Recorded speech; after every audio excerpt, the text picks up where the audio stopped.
Andi adalah anak kuliahan semester awal yang hidup sederhana bersama keluarganya di kota kecil. Ayahnya baru saja kehilangan pekerjaan, sementara ibunya harus berjualan kecil-kecilan demi memenuhi kebutuhan sehari-hari. Keadaan ekonomi keluarga mereka semakin sulit hingga Andi terpaksa mencari kos yang lebih murah agar tidak membebani orang tuanya. Suatu sore, Andi duduk termenung di kantin kampus sambil menghitung sisa uang di dompetnya. Wajahnya terlihat lelah karena sudah beberapa hari memikirkan biaya kos yang jatuh tempo. Melihat itu, sahabat dekatnya, Bayu, langsung menghampiri. Lu kenapa murung terus? Tanya Bayu sambil duduk di sampingnya. Andi menghela napas panjang. Kayaknya gue harus pindah kos. Uang di rumah lagi susah banget. Bayu terdiam sebentar lalu seperti teringat sesuatu. Dekat kos gue ada kos murah banget.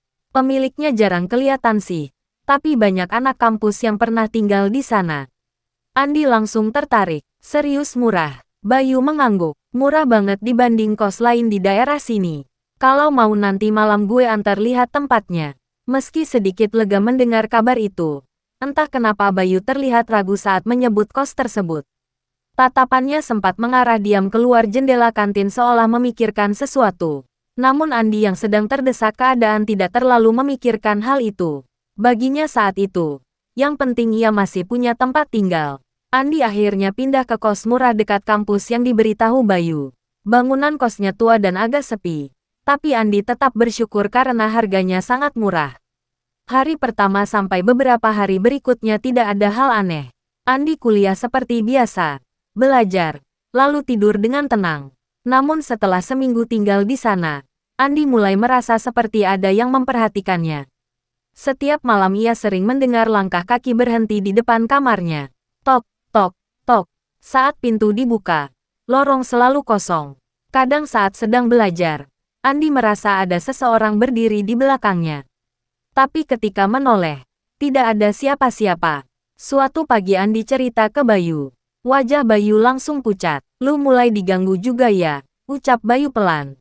Sejak malam itu, gangguan di kos mulai semakin parah. Andi sering terbangun jam 3 pagi karena mendengar suara kursi ditarik dari kamar sebelah yang sebenarnya kosong. Grek, suatu malam lampu kamarnya tiba-tiba mati sendiri. Saat Andi menyalakan senter HP, ia melihat bayangan seperti seseorang berdiri di depan jendela.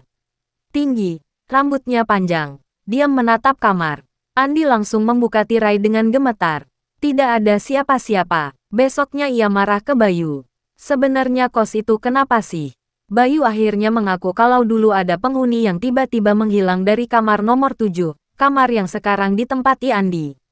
Sejak kejadian itu, penghuni kos sering mendengar suara ketukan dan melihat sosok berdiri di lorong malam hari. Malam berikutnya, Andi mencoba tidur lebih cepat. Namun sekitar tengah malam, ia terbangun karena mendengar suara bisikan tepat di dekat telinganya. Kamu belum pergi juga. Andi langsung membeku. Pelan-pelan ia melihat ke arah bawah kasur. Ada tangan pucat keluar perlahan dari kolong, mencoba meraih kakinya. Keesokan harinya, Andi langsung menemui Bayu dengan wajah pucat dan mata kurang tidur. Gue nggak kuat lagi. Semalam ada tangan dari bawah kasur, ucap Andi gemetar. Bayu terlihat panik. Udah, pindah aja. Itu kamar emang dari dulu bermasalah. Andi langsung menghela napas frustrasi. Pindah kemana? Gue udah bayar kos ini full sebulan. Kos murah juga sekarang susah nyarinya. Bayu terdiam karena tahu keadaan ekonomi Andi memang sedang sulit. Akhirnya Andi memutuskan bertahan beberapa minggu lagi sambil mencari kos lain. Tapi sejak keputusan itu, gangguannya makin menjadi-jadi. Pintu kamar sering diketuk tengah malam.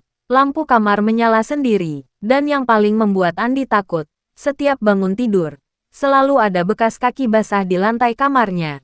Seperti seseorang baru masuk dari luar saat hujan. Padahal pintu kamar terkunci rapat. Suatu malam saat Andi sedang video call dengan Bayu, tiba-tiba suara Bayu berubah panik. Di belakang lu. Andi perlahan menoleh ke arah lemari. Di sudut kamar, ada sosok perempuan berdiri membelakangi dirinya dengan rambut panjang menutupi seluruh wajahnya. Karena takut melihat kondisi Andi semakin parah, Bayu akhirnya memutuskan menginap di kamar kos nomor 7 itu. Kalau emang ada apa-apa, gue mau lihat sendiri. kata Bayu mencoba berani. Malam itu mereka sengaja tetap menyalakan lampu kamar. Awalnya suasana normal. Mereka sempat ngobrol dan bermain game sampai larut malam. Namun tepat sekitar jam 3 pagi, terdengar suara langkah kaki di lorong. Tok, tok, tok. Langkah itu pelan, seperti seseorang menyeret sandal basah. Bayu langsung diam. Suara langkah berhenti tepat di depan kamar mereka. Lalu, knok, knok, knok. Pintu diketuk perlahan. Andi dan Bayu saling menatap pucat.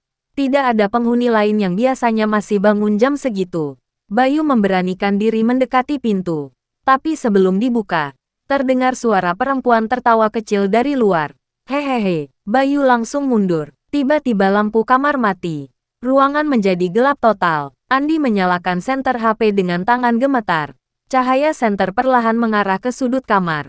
Dan mereka berdua langsung membeku. Di pojok kamar ada sosok perempuan duduk jongkok menghadap tembok. Rambutnya panjang menutupi tubuhnya yang pucat. Pelan-pelan kepalanya bergerak menoleh ke arah mereka. Lehernya berputar tidak normal. Bayu langsung menarik Andi keluar kamar. Namun saat pintu dibuka, lorong kos yang tadi kosong kini dipenuhi suara ketukan dari semua pintu kamar. Tok, tok, tok, tok. Padahal sebagian kamar di lantai itu sudah lama tidak berpenghuni. Andi dan Bayu langsung berlari menuruni tangga kos dengan napas panik. Namun saat sampai di lantai bawah, pintu utama kos tiba-tiba tertutup sendiri dengan keras. Brak, lampu lorong berkedip cepat. Suasana menjadi gelap redup. Ini nggak beres. Ini nggak beres. Bayu mulai gemetar. Tiba-tiba dari lantai 2 terdengar suara seseorang berlari cepat. Duk, duk, duk, duk. Seperti ada yang menuruni tangga mengejar mereka. Andi dan Bayu langsung menoleh ke atas. Di ujung tangga, sosok perempuan itu berdiri diam sambil menundukkan kepala. Rambutnya menutupi wajah. Bajunya basah seperti habis kehujanan. Lalu terdengar suara patahan tulang pelan. Krek, krek. Kepalanya perlahan miring tidak normal. Dan tiba-tiba sosok itu berlari turun dengan gerakan merangkak sangat cepat. Bayu langsung berteriak ketakutan. Mereka berdua mencoba membuka pintu utama. Tapi pintunya seperti terkunci dari luar. Saat sosok itu hampir mendekat, semua lampu mendadak mati total. Gelap, sunyi. Hanya terdengar suara napas berat tepat di belakang mereka. Hah, Andi memberanikan diri menyalakan senter HP. Cahayanya langsung menyorot wajah pucat perempuan itu yang kini berada sangat dekat di belakang Bayu. Matanya hitam kosong, mulutnya tersenyum lebar sampai hampir ke telinga. Lalu dengan suara pelan dan serak, sosok itu berbisik. Kamar nomor 7, bukan untuk dihuni lagi. Keesokan paginya, Andi dan Bayu ditemukan pingsan di depan kos oleh warga sekitar. Sejak malam itu, Andi memutuskan keluar dari kamar nomor 7 meski uang kosnya hangus. Beberapa penghuni lama akhirnya menceritakan rahasia kos tersebut. Dulu ada seorang mahasiswi yang tinggal di kamar nomor 7 dan meninggal secara misterius setelah sering mengaku melihat sosok perempuan di lorong malam hari. Sejak kejadian itu, penghuni kamar nomor 7 tidak pernah bertahan lama. Andi dan Bayu memilih pindah ke kos kecil yang lebih sederhana walau harus hidup lebih hemat. Namun terkadang, saat malam terlalu sunyi, Andi masih terbangun karena merasa mendengar suara ketukan pelan di pintu kamarnya. Tok, tok, tok. Dan setiap kali itu terjadi, Andi selalu teringat satu kalimat mengerikan dari malam terakhir di kos lama. Kamar nomor 7, bukan untuk dihuni lagi.